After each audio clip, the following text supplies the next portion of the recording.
mengenai bagaimana satu perusahaan berusaha untuk memuaskan para retailernya. Sedangkan yang ketiga bicara mengenai, terutama dari bicara yang menarik adalah bicara mengenai tantangannya. Saya kira mungkin perspektifnya agak ini lagi Pak, lebih ini lagi bahwa itu semua dilakukan di area seluas 2 juta kilometer persegi, 17.000 pulau, ya 13.000 pulau katanya. 72.000 kelurahan Pak gitu ya. Jadi apa yang dicapai memang berdasarkan satu sistem atau dan juga perjuangan yang luar biasa berat. Baik, kita akan buka diskusi panel kita. Harapannya tentu kita bisa mendapatkan sesuatu dari diskusi ini. Rangkaiannya kita akan mulai dengan 3 penanya pertama. Silahkan dari audiens, kalau ada yang mau bertanya. Pak, kalau lihat perkembangan di tradisional tadi sempat kita offline juga diskusi bahwa tradisional trade juga makin modern, benar nggak Pak?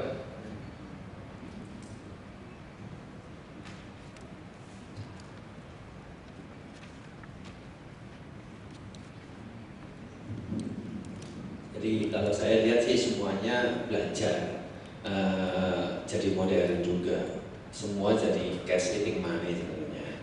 Jadi di tradisional pengalaman saya, dulu saya di Indomarko juga 17 tahun, jadi pengalaman ke sana juga ya zaman dulu aja udah cash eating money juga.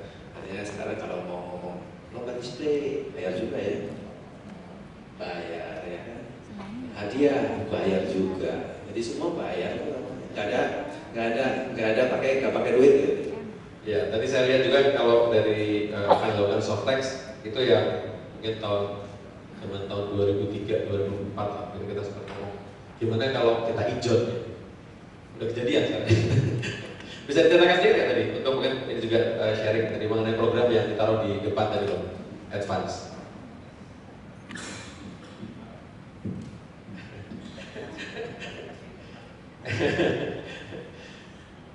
Tujuannya aja, tujuannya. Ya. Detail programnya agak besar. Ya. Oke. Dasar pemikirannya. Oke, dasar pemikirannya distributor. Karena kalau distributor itu pas sudah terikat sama kita secara hukum pasti sudah terikat sama kita. Tetapi tinggal kita kasih di depan Pak, karena kita tahu dengan di depan itu adalah kita bersama-sama berkomitmen untuk kedepannya mencapai target, mencapai omset bersama, gitu. Jadi dengan seperti di depan ini, Mas Kawin. Seperti Mas Kawin sepertinya Pak, ya betul. Nikah Mas Kawin dulu kan, dari belakangnya setelah sudah punya anak baru Mas Kawin. Jadi intinya bersama-sama kita berkomitmen untuk mencapai achieve target bersama dengan segala macam vehicle yang kita butuhkan di distributor tersebut sudah dibicarakan di depan sebenarnya Pak.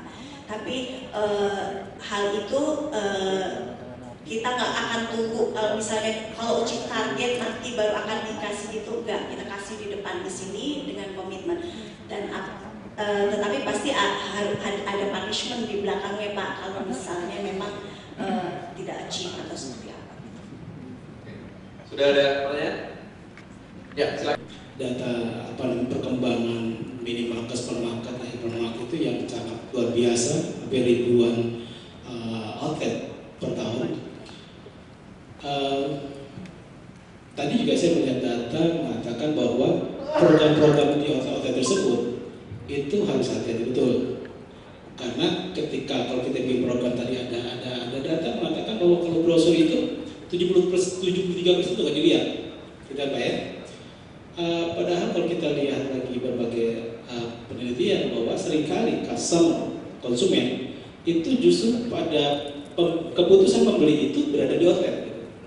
Pertanyaannya adalah kira-kira program-program apa sih Pak yang masih memungkinkan sehingga menginfluence the customer agar mengambil suatu keputusan untuk memilih produk A, produk B. Terima kasih. Saya Gary dari PT Opsikola. Saya mau tanya pada Pak Joko Wiono mengenai teknis surveinya Pak. Jadi kan tadi sekitar ada 1.400 retailer ya yang disurvei. Yang jadi pertanyaan saya, apakah dari semua retailer tersebut ada 12 kategori tersebut, alias toko itu lengkap, dan apakah berapa porsinya maksud saya? Jadi di Beverage sendiri berapa porsi dari distributor tersebut dan mixnya bagaimana Pak retailernya seperti itu Pak? Terima kasih. Terima kasih. Tadi Mas siapa Mas? Di Danone Aqua, kalau kita melihat dari tren global tadi, sebagian besar adalah kita mengarah pada modern trade sebagai channel yang paling prospektif ke depan. Tapi kalau saya berbicara sekarang dari sisi GT, general trade, kalau misalnya kita memiliki satu model yang di dalamnya itu konsumen berinteraksinya tidak dalam bentuk mereka mendatangi online, tetapi hanya via online atau mungkin via telepon. Nah, kalau misalnya model seperti itu, kira-kira ide apa yang bisa kita terapkan dalam artian tadi kita managing online secara modern, tetapi masih dimungkinkan adanya interaksi antara konsumen dengan retailer kita. Jadi kira-kira ide apa yang bisa kita terapkan dalam kapasitas kita sebagai prinsipal? Kalau misalnya online kita adalah tipikalnya yang sifatnya seperti online, di mana customer tidak bisa melihat kita, mungkin hanya secara visual atau mungkin hanya melalui media, tapi komunikasinya sangat terbatas dalam tataran tidak ada face to face antara retailer kita dengan konsumen. Itu aja Pak. Terima kasih.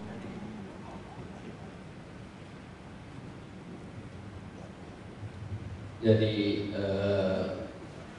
pertanyaannya adalah mengenai kalau ada di modern retail, bagaimana supaya produk itu bisa dipilih gitu ya Pak ya. Kira-kira intinya itu ya.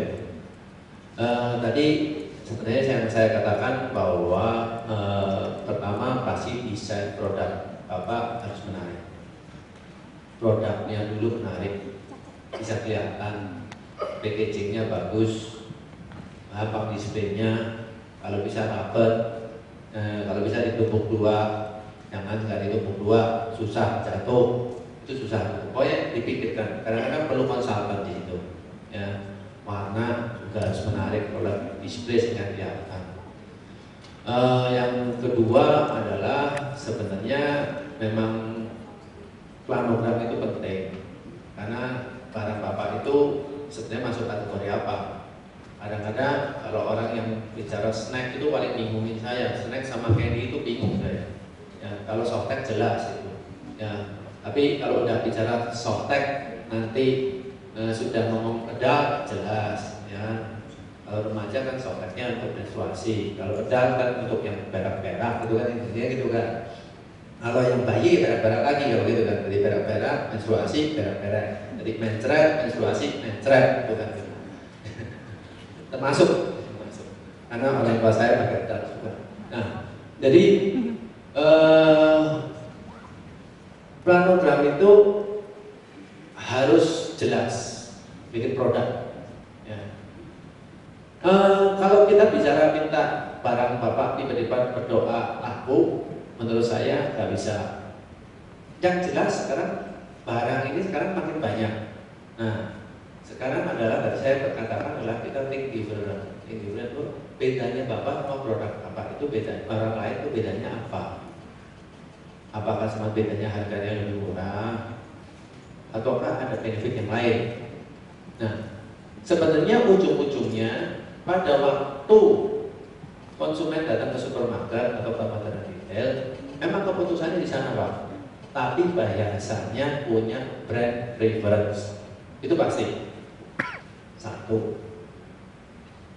Yang kedua, memang ada barang yang impuls dan tidak impuls. Ya kan, kalau ibu-ibu catatannya dari pembantu 10, tapi pulang dari supermarket bisa pulang 50 item, ya kan? Itu namanya impulsnya 30, ya kan? Dari 10-nya yang terencana oleh pembantu. Nah, bagaimana impuls? Itu adalah permainan ada di dalam toko, gitu. Apakah di Modola, SPG, ataukah lewat floor display, ataukah lewat yang namanya diskon, hadiah dan sebagainya. Bermainnya di sana. Cuman Dari survei juga menunjukkan bahwa regular gondola adalah keputusan paling banyak untuk para tetap shopping dibandingkan dengan gondola. Jadi gondola itu tetap untuk branding, untuk impact. Tapi kalau regular tetap nomor satu di sana orang belanja. Jadi nggak gampang sih Pak, tapi kira-kira saya kasih triknya itu aja masih. Panel retailersnya adalah sebagai sampel dan kita pilih secara random dengan interval gitu. Dan syaratnya harus dia menjual paling tidak salah satu kategori yang kita audit. Jadi kalau pertanyaannya tadi apakah semua kategori dijual di semua panel, jawabnya tidak.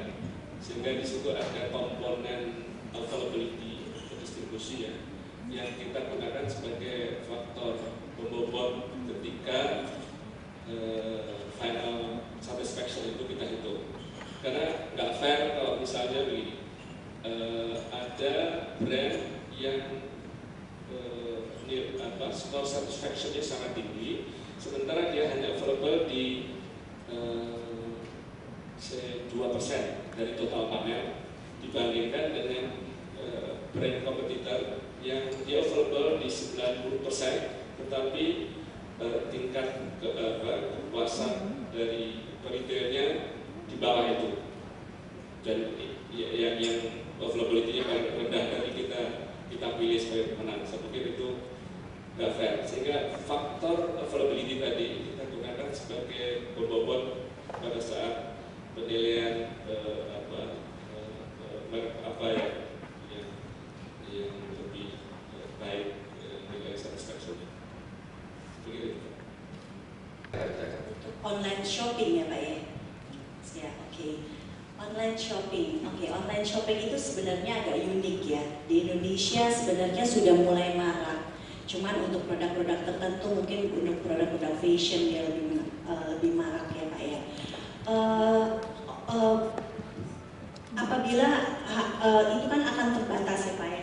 Kalau untuk produk-produk seperti kita, seperti FMCG ini untuk masuk ke online shopping, itu tetap seperti tradisional marketing itu tetap harus dijalankan. Jadi dia tetap harus integrated dengan bagaimana dia tahu bahwa produk kita itu seperti apa, bagaimana dia tahu bahwa quality produk kita seperti apa. Itu tradisional marketing harus tetap dijalankan di situ. Jadi dengan begitu dari retail prinsipal itu akan tercapai. Mereka akan tahu prinsipal juga bisa menyampaikan produknya itu seperti apa dengan menggunakan tradisional marketing. Jadi tetap online shopping itu sebenarnya tetap harus inline secara marketingnya dengan tradisional marketing itu Pak. Gitu. Seperti halnya yang kita lakukan untuk produk kita sendiri di Sweety, mungkin untuk di baby diapers produk online shopping itu sudah banyak di Amerika dijalankan, tetapi belum banyak di Indonesia. Karena kenapa? Karena mungkin semakin banyaknya modern market, minimarket yang dekat dengan rumah, mereka sudah lebih gampang untuk mencapai ke produk tersebut, gitu. Tetapi bukan tidak memungkinkan produk-produk seperti FMCG itu bisa masuk ke online shopping, gitu Pak. Mungkin Bapak mau menambah? Jadi kalau barangnya ada yang offline, apa yang dikatakan Ibu ini betul. Jadi